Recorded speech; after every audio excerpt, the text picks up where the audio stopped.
I'm Greg Hart and we're at Mangarara Station in Central Hawke's Bay near the village of Alsthorpe. Mangarara is 600 hectares, about 470 hectares effective grazing area, and the rest is made up by this beautiful lake, which is about 30 odd hectares, and native forest and treed areas. The lake behind us is Kokohinipara, was the Māori word, and while there's no known settlements here, it was used by Māori for fishing and getting tuna eels out of the lake, and so there's that nice connection back to the Māori history of the place. And then it was first farmed by the Tiffin family in the early 1850s, started farming this area as part of Elms Hill Station.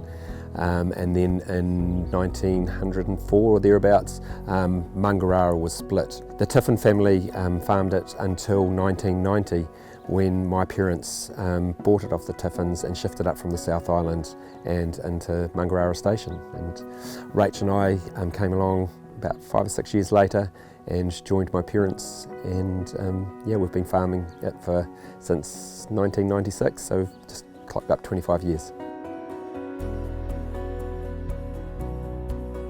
Farm is basically managed by myself and Joshua, and we've got a pretty simple operation in that we've dropped our sheep numbers significantly for the time being, and running a largely cattle policy, and so that's a pretty simple system to operate.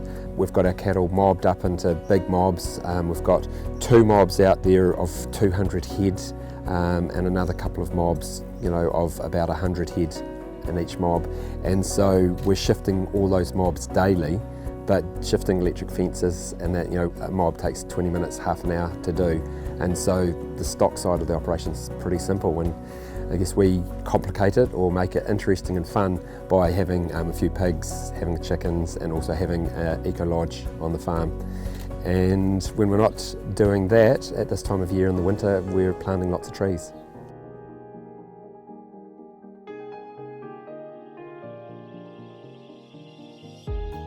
Late 2007, as we were learning more about climate change and the challenges that our future holds, and realising that we needed more trees on our landscape. So I approached Air New Zealand and said, is there an opportunity for people to swap air points for a tree planting program just as an environmental good? And they said no, but we are just about to start the Air New Zealand Environment Trust, and we're looking for the first project. And so we were just right time, right place, and over 3 years we planted 85,000 trees, the vast majority of those New Zealand natives that we've planted in a gully system, but we also have included shade and shelter trees throughout the farm. And the trade with that was that our farm's open to the public, which is something we wanted to do anyway, just to connect people back to the land and back to how their food is produced. And so it's been an incredible partnership. I see a real opportunity in pastoral agriculture in New Zealand, in that to plant more trees within the pastured landscapes.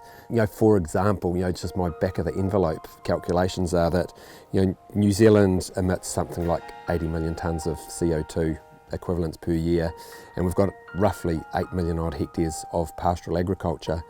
And so if we planted the majority of that land into a silver pasture, space planted tree system, that could offset 100% of New Zealand's greenhouse gases before we have to plant a pine tree, or we do need to reduce our emissions, but I think the solutions are already here.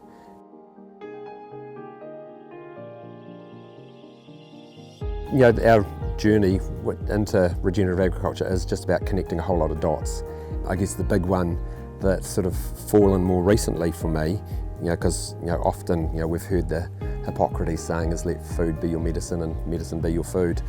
And just understanding now, and this is an evolving science, but the science is coming through now about the importance of the microbiome and the trillions of bacteria, fungi and viruses that live in us, and understanding that we actually have more of those bacteria cells in our body than we have human cells. And so we are intimately connected with nature, and therefore the health of that soil and the nature and the food is critical to our health. And I mean, at the moment, it's fair to say we're on a trajectory towards extinction around loss of fertility, as well as all the autoimmune diseases and cancers and everything like that. And yes, there is stress issues and there is a number of factors why it happens, but the number one is about the quality and the nutrition of the food that we're eating. So the number one solution to fixing both human health and environmental health is with the food we eat.